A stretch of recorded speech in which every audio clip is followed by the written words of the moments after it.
back to the channel and welcome to this long-term update review of the Nutribullet Smart Touch Combo.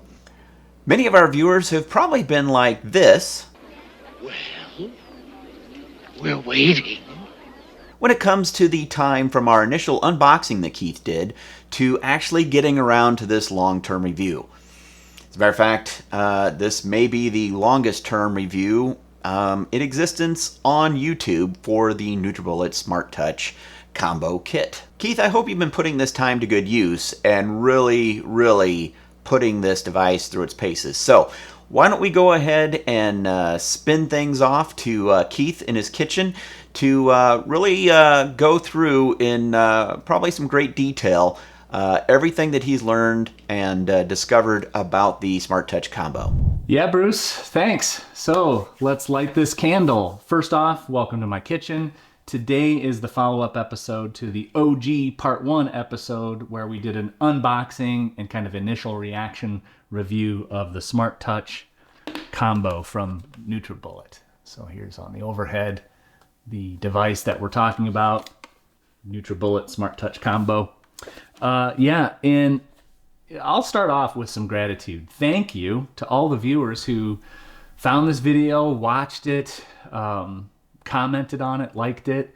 It was a lot. It did very well for us. I must say it's even a little bit off-putting in a way that it did so well for us because I hate unboxing videos. And I think Bruce shares my opinion of unboxing videos. They're just naturally too slow-paced and don't offer a lot of insight. And I think part of what maybe what caused our Part 1 video to do well is the fact that I didn't just unbox it, but I also confronted it against my expectations based on past experience with the Gen 1 Nutribullet. So maybe that's it. And you may remember, for those of you who watched the previous Part 1 video, it's in the links below, that I had a red one, right? It was a really cool red Nutribullet. And my son has moved out and into an apartment, and so he took it, which is cool. By the way, I say that's a testament to the durability and longevity of at least the base units. The motors themselves, they do seem to last, so that's a good thing. So now what I'm using in this video is an even older original Nutribullet. So anyway, circling back to the gratitude part of this, really are honored by the types of comments that we got on the original video. They were very, fair, insightful, well thought out, authentic. A couple of them were a little bit, snarky and slightly mean-spirited, I suppose, but to be honest, I kind of even agreed with those as well. So what we're going to do, part of what we're going to do in this follow-up video is directly address the comments that were made. So that'll be good. All right, so let's go. In the original video, I said, hey, I'll circle back on this thing with a part 2 when we've got some mileage on it. A lot of first impressions right out of the box, what I'm noticing, what I'm not noticing. And in a part 2 video, which will come later after we put some mileage on this bad boy, we do have some mileage on it, and I'm going to talk about that right now. So we've had this thing maybe about a year, maybe a little more than a year. And my wife, Jen, mainly uses it. She goes running 2 or 3 days a week. In the winters, maybe it's 1 day a week if it's really nasty out, but it's either 2 or 3 days a week, and every time she runs, she makes a smoothie. That's part of the routine. So, and I've used it too, but that gives you an idea. It's not necessarily a daily driver for us, but we use it. We use it a lot. And now that we have mileage on it, that's going to allow me to talk about one aspect of the performance of this thing that our viewers care about, and that is cleaning. So we're going to start with the cleaning. And for that, I'm going to read a comment from @jam6177, who said, can you speak to the potential for mold buildup at the blade blending mechanism? I heard that there is a potential for mold buildup. I am wondering if it is dependent on how well the blades are cleaned, or if it's problematic. Thanks. Okay, so let's talk about that. And I'm actually going to talk about it with respect to the old blade extractor mechanism. This is a brand new one, so it's perfectly clean. And I'm going to talk about it with respect to the new one, both. Now, for the old one, the original, the OG Nutribullet blade extractor mechanism, these do get nasty, right? The official cleaning instructions are basically, once you're done making your blender or your smoothie or whatever, just run it under the sink, just run it under the faucet. And I believe they say use a blade or use a brush, so if you need to, so that your fingers don't come into direct contact with the blades, which could be sharp. I will say we never did that. I mean, nothing got stuck so hard onto this. I think it's probably a function of what we blend with it, but we never really had to do that. But the point is, when you use this, no matter how good you clean it, rinse-wise, using their instructions, it will get nasty. Eventually it happens. And is it mold? Yeah, it's disgusting. It's probably hard to see. I'll hold it up if my autofocus can do this justice or not. But around the outside perimeter of this thing, inside the lip, there is a silicone rubber gasket. You can see it in there. You can't exactly get it out. So what did we do for cleaning?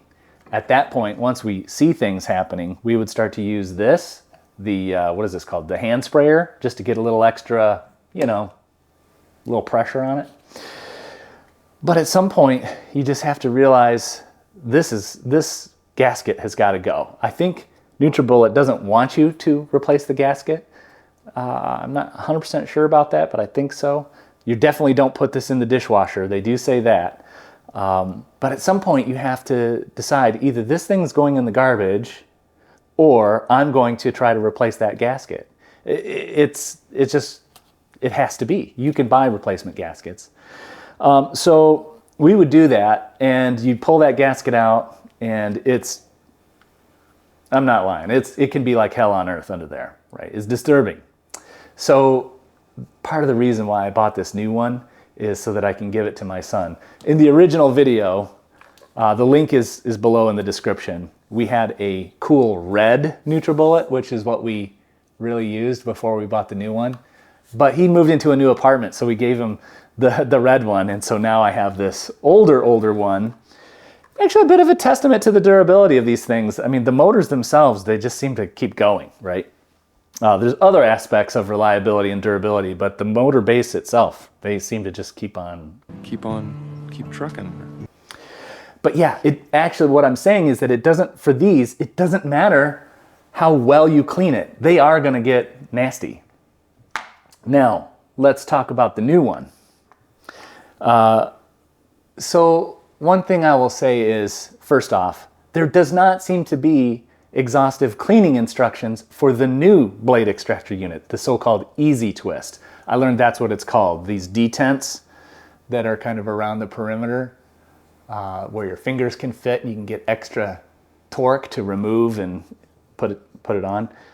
They call this the Easy Twist, which I guess is a good name. But you can see that there's some scumminess that has built up. I'm going to hold it right next to a brand new one. So you can kind of get a sense that over time, this is about a year's worth of use, that we have this kind of powdery white residue, which is, probably just hard water deposits. Our water is we just have city water here. We don't have a water softener, but we kind of don't need one. Our water is pretty well dialed in here. It's not overly hard. So, but if mold were to develop, I don't know about this, because the plastic itself is black. So if you had black mold appearing, would you see it? You wouldn't see it so well.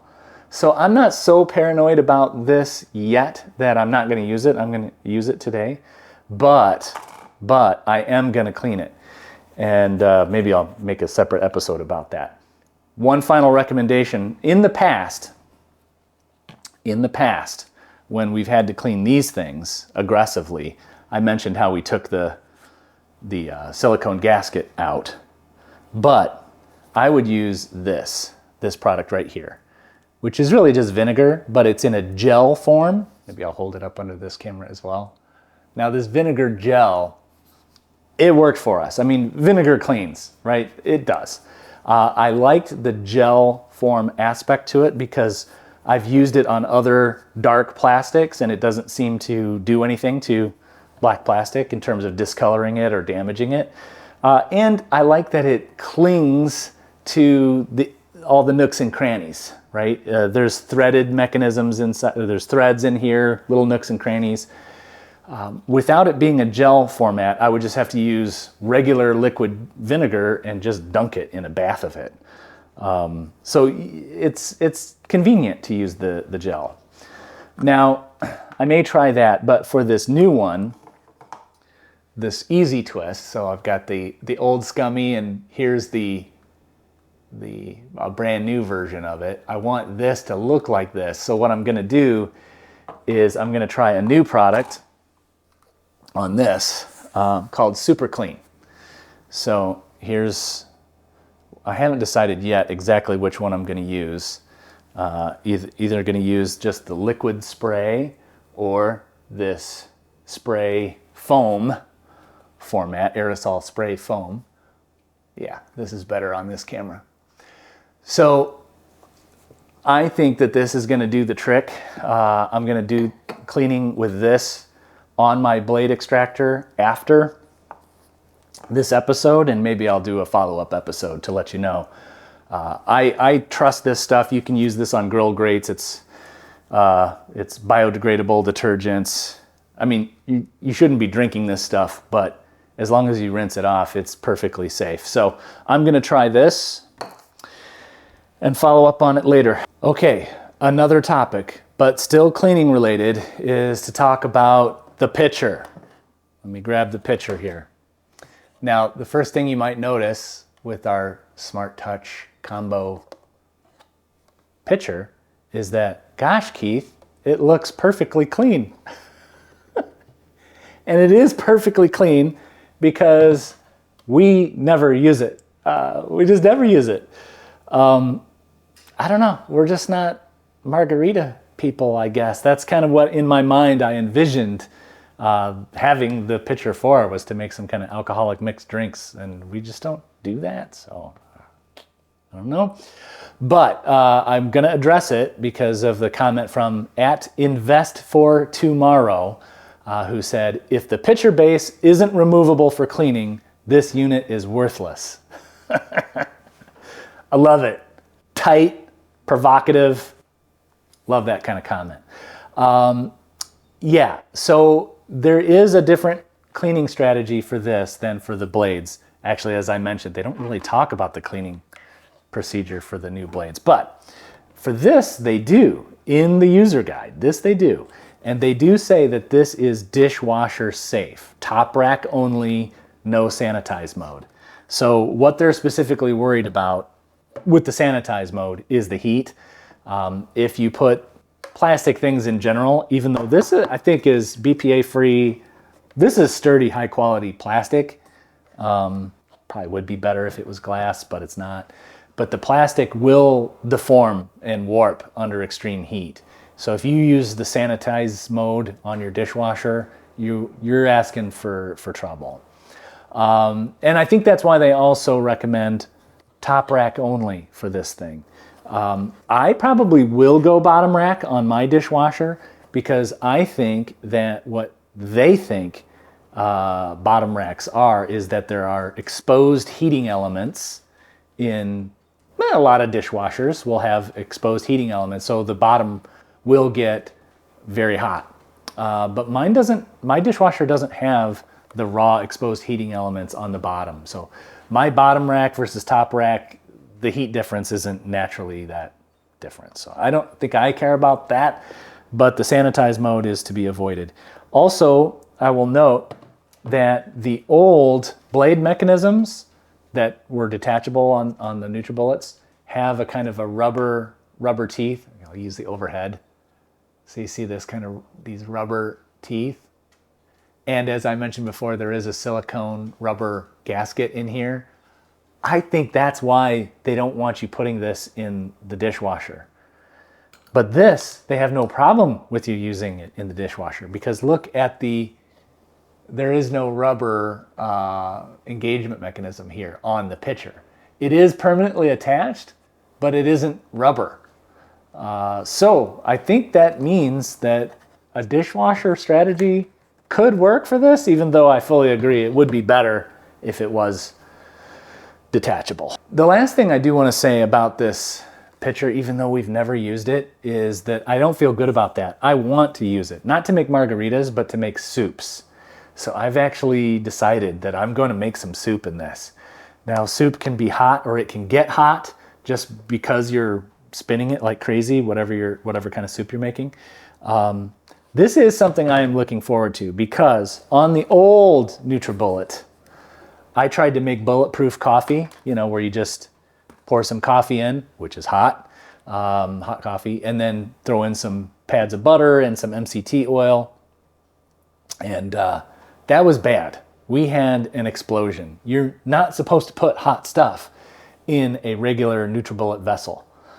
But this thing you can, because it's vented, right? There's actually, you can open up the top completely. And depending on what you're blending, you can just leave it open. So that it is vented, which is what you need. If you don't have it vented, and you try to do that bulletproof coffee, it will explode, and it will spray hot coffee everywhere in your kitchen. Trust me.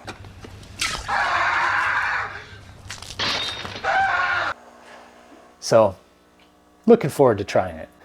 Now, one of my comments I made in the original video was with respect to the quality, just that it seemed like quality. It felt good, right? The base unit itself felt, beefy and solid. And most importantly, the way that the base attached to the blade mechanism, it had that really cool, tight, clicky mechanism. And once it was attached, it was just super secure. It just felt good. And I will say that has held up. Over an entire year's worth of regular usage, it is just as tight and clicky as it was on day one. There's no slop, there's no gaps, it's fine. It's just as good as day one. So good job, Nutribullet, for that. And I will say, it was as I predicted it would be. So I guess I'm 1 for 1 on that aspect. The other thing too, in terms of quality, is on the base itself, there's really nothing to go wrong per se. I suppose these rubber suction cups could deteriorate over time. If they do, 1 year's worth of time isn't enough to deteriorate them. That's probably the weak point. But the buttons, normally I like mechanical buttons and rotary knobs. I like them to be very high quality, but I like them to be actual buttons, mechanical. This does not have it, but I think that, a blender is like an exception, right? There's moisture all over the place inherently when you're in a kitchen with a blender. So the fact that it's a completely smooth surface with a capacitive touch system, I think it makes sense. Or a blister type of button makes sense. Yeah, so I'm going to give this a pass. Even though I like mechanical buttons better, I think it actually adds to its ability to stay robust and like new over time. All right, now I'm going to circle back on one of the predictions I made from the OG Part 1 video, which is the moment I saw these extractor, the easy twist as it's called, which has the detents that your fingers can fit in so easily, I predicted it would not be a problem to attach it to a cup or to attach it to the base, that it was all going to be very easy, thus the name Easy Twist. And then I contrasted it against the original OG system, which is relatively smooth and could be difficult to remove the cup. All the time it would get hard, especially, I believe, my theory, is that as the silicone gaskets age, as rubber ages, it won't compress and decompress as easily as it does when it's new. That's my theory, but yeah, we would have this problem all the time.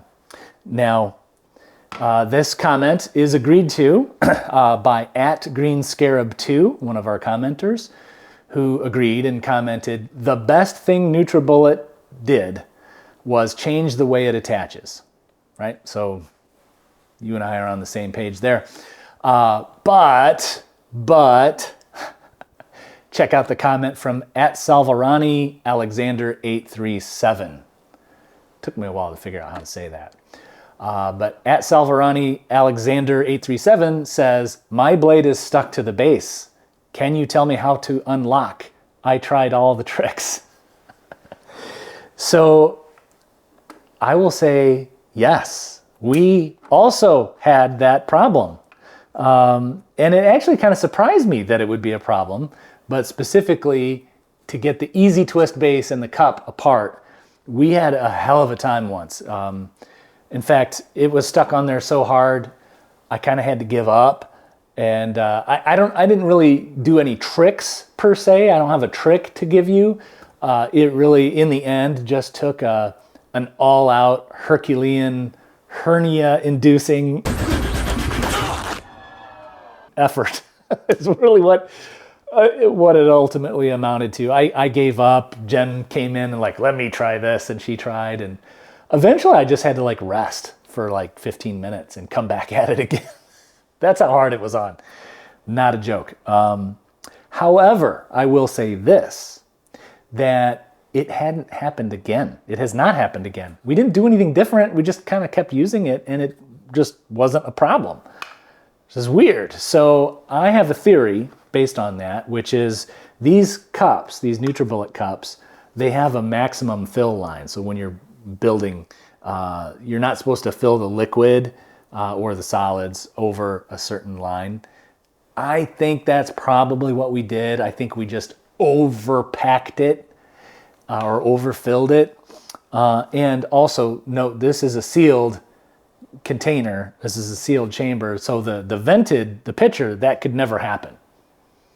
But on these sealed ones, I think if what you're blending is either warm or hot, or induces a pressurization state because you're blending for so long it becomes hot, and if it's overfilled, I bet that's kind of what causes it to stick. It's just a theory. It only happened to us once. So there you go. So I just full disclosure, when we did the original reaction video, I just predicted this would not be a problem anymore. The engineers fixed it. But that's not true. This problem does still exist. So I guess I'm 1 for 2. And now let's circle back to something I noted in the original video, which is that on the box, at least, it was bragging that the programming of the base unit, the programs you could run, would change depending on what vessel was plugged into the base. Intelligent programs, okay, based on each blending vessel. Okay, all right. There's some intelligence built into, maybe it has a way of knowing that the pitcher, for example, is plugged into the base versus a standard cup, and it changes your options. I'll be looking for that. So I guess I wasn't really predicting that that was true or not true. I was just eager to check it out. And so we can check it out right now. So here we have the Nutribullet base, the Smart Touch, and if I just put the regular blade assembly with one of the cups on it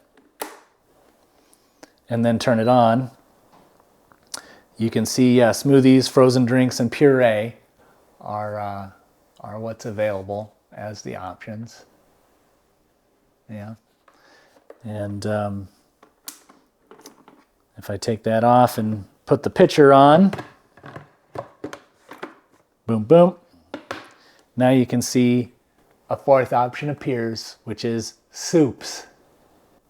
So I'm going to try the soups. So I don't know, that's kind of, I don't know, why not? It's not a terrible thing to have that type of feature. It makes sense. And there was a comment I'm going to highlight from @GreenScarab2, who says, I really like the Nutribullet Touch as it won't turn on unless the top is on.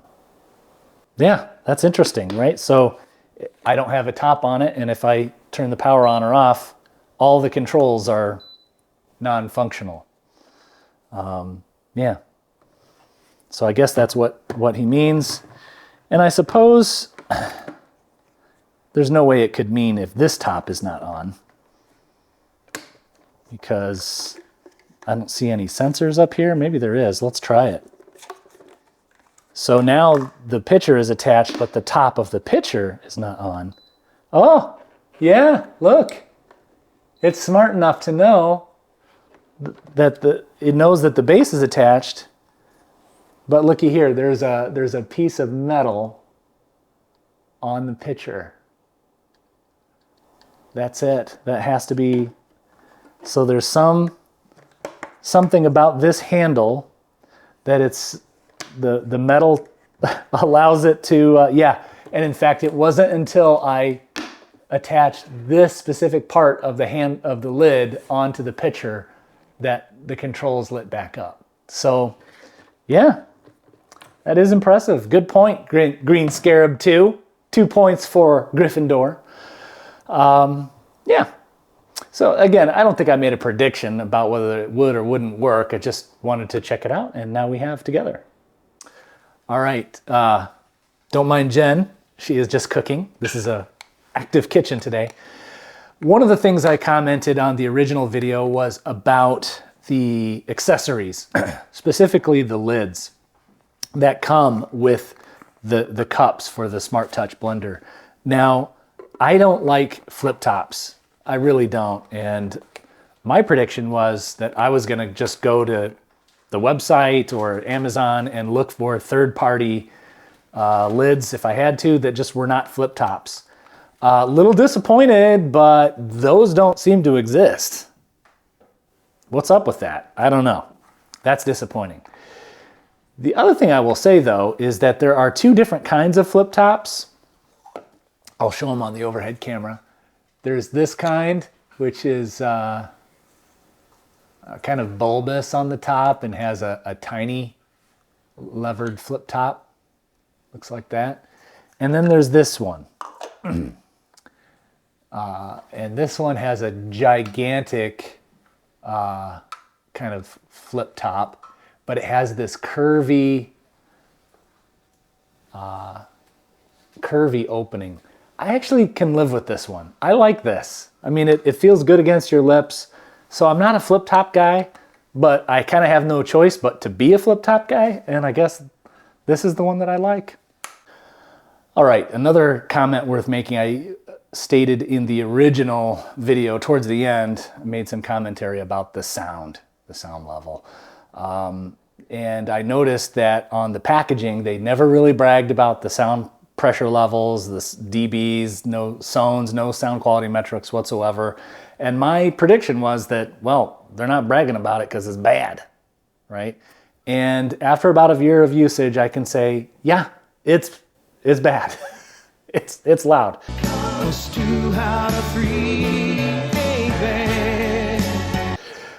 You know, when my wife, Jen, when you go running 2 or 3 times a week, a lot of times she'll run the smoothie before she goes running. So it could be like 4:30, 4:45 sometimes you make it after you come back. But regardless, I'm usually asleep. And it does wake me up every time. It's not a big deal. Sorry. I don't really care that it wakes me up, but it wakes me up every time. Yeah, it's bad. The other thing that I find amusing, I just find this hilarious. When the Smart Touch runs a program, like a smoothie program, you say smoothie and you wait for it to finish. When it finishes, it plays a little beep, like a little chime to let you know that it's done. Which is so silly, because we know when it's done, Nutribullet, because the deafening roar of the unit is gone. That's how you know it's done. You don't need an extra little beep to let you know it. I don't know. Maybe there's another reason for the little beep at the end. It's beyond me. I think it's kind of the name of the game for all blenders and mixers, and Nutribullets are no exception, that they're all just going to be loud. If you've ever gone into a Dairy Queen or a Smoothie King or a Tropical Smoothie Cafe kind of place, you'll see they have them, not Nutribullets, I don't think, but they probably have industrial grade Vitamixes in there. But you'll notice that there's shields around them. Those are not sneeze guards. Those are there for sound. So that tells you something. They're loud enough that if you're an employee standing within feet of these devices for a full shift, that potentially you could have some hearing loss. Right? That's why those shields are there. It's probably an OSHA standard. I'm sure it is. So you can actually see this in a clip from QVC talking about the Nutribullet. Now, I'm going to set this down in here only for a couple seconds because I want to show you how easy it is to turn this into soup. Okay. And then I'll put it in the noise chamber because it does get a little loud while we're talking. So I'm going to set this down and it automatically goes into that NutriBlast mode. You press and hold this button for only 2 seconds and it turns red. That's how you know it's going immediately into the super blast mode. Okay. That's it. So I'm going to go ahead and turn this off. Yeah, so you can kind of see it in action and why they're using it. So I figured I would do a little test here just to check it out, to compare the Nutribullet Smart Touch against an older classic first generation bullet. So I'm going to start with just with some water. I just put some water in it. Now, if I were really trying to do a tough test, I would actually fill it with ice cubes. I think that's kind of what happens in a lot of these sound tests. And if I were to really do an actual test for real, like as an engineer, then you wouldn't do it this way, right? You would use engineering class microphones. I'm using an app on an iPhone, right? So these microphones are what they are. You would usually use a real microphone that's calibrated from PCB or Gross and is rated for a specific frequency range, and you would document the exact position of the microphone with respect to the bass according to an ISO standard typically. I'm not doing any of that. This is just really seat of the pants kind of stuff. So I'm going to start with the Nutribullet Smart Touch, and I'll put it on high. I'll put it on the high setting. And again, it's just water. It won't be as loud as like ice, but anyway, I'm just going to do an A/B comparison. So here we go.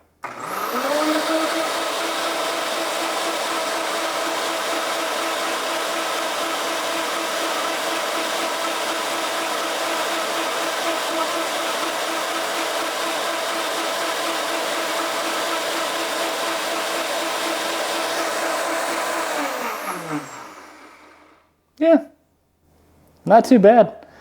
It maxed out at 70 dB. Actually, dBA, I guess, dBA. That's a lot quieter than I thought it would be. I think with ice and other stuff, it would easily get over 80 dB. Yeah, could have been worse, I guess what I'm saying. So now I'm going to use the original OG. Now this thing hasn't really been run for years, so that might affect how loud it is.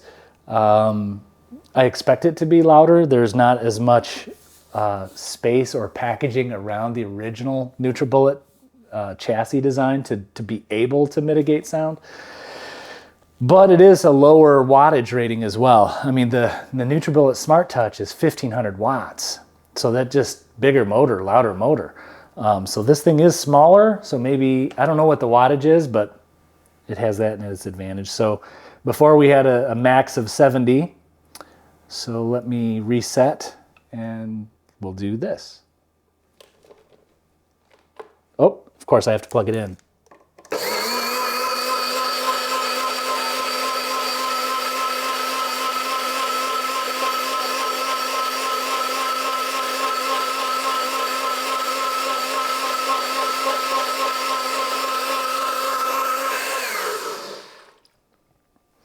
Yeah, about the same. 70 dB max, average of 60. Yeah, really, although I am getting the whiff of rotten egg smell from the from the electric motor.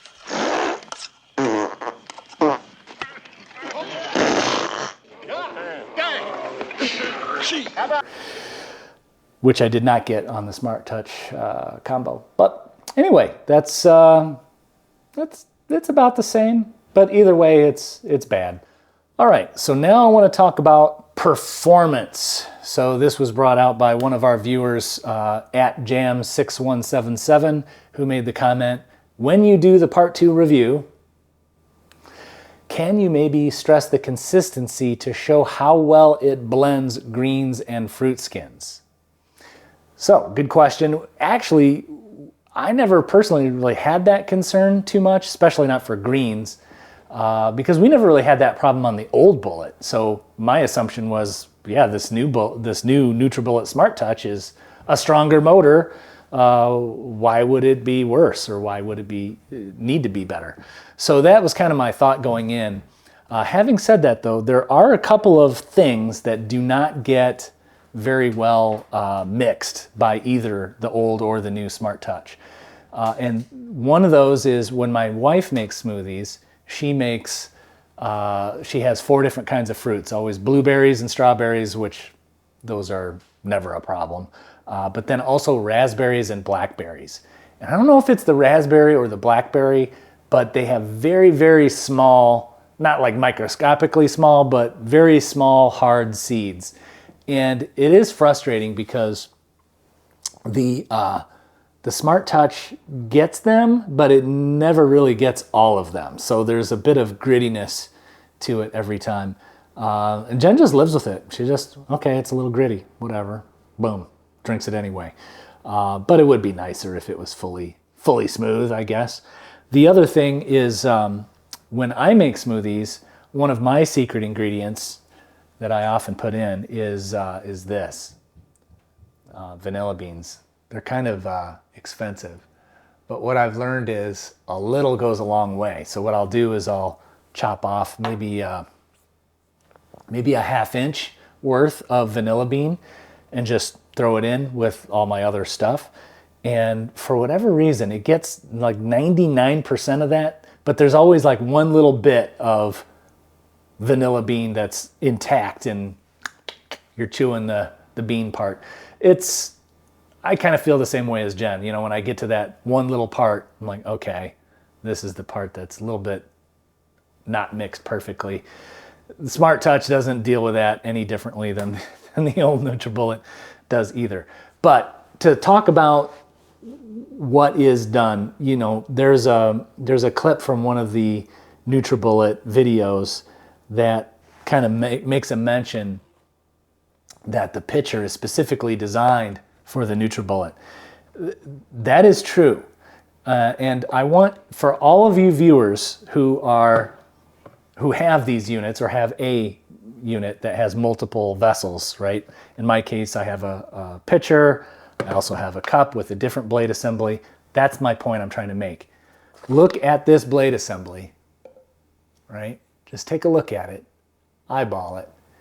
And now look at the blade assembly that's on your pitcher. It's very different. They are very different. And, you know, almost look at the OG blade assembly. Oh, that's very different. So what I'm trying to say is that you cannot just look at a blade design on something off the shelf at Target or Best Buy or whatever, and just look at the blade and go, oh, that's a good one. That's not true. So it really operates as a system. So the shape of the blade is coupled to the shape of the pitcher or the cup that it's attached to.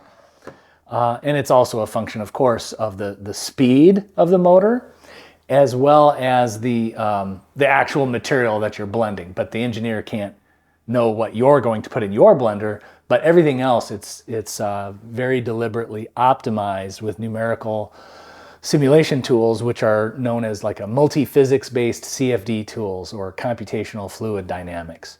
So there will be lots of sophisticated simulations run that will tweak the angle, the size, every little tiny dimension of that blade will be specifically designed for your blender and for the shape of that cup or the vessel. So it's just interesting that that's the way it works. And also, RPM is a big deal. Now, the old Nutribullets were just on or off, right? Balls to the wall, one speed.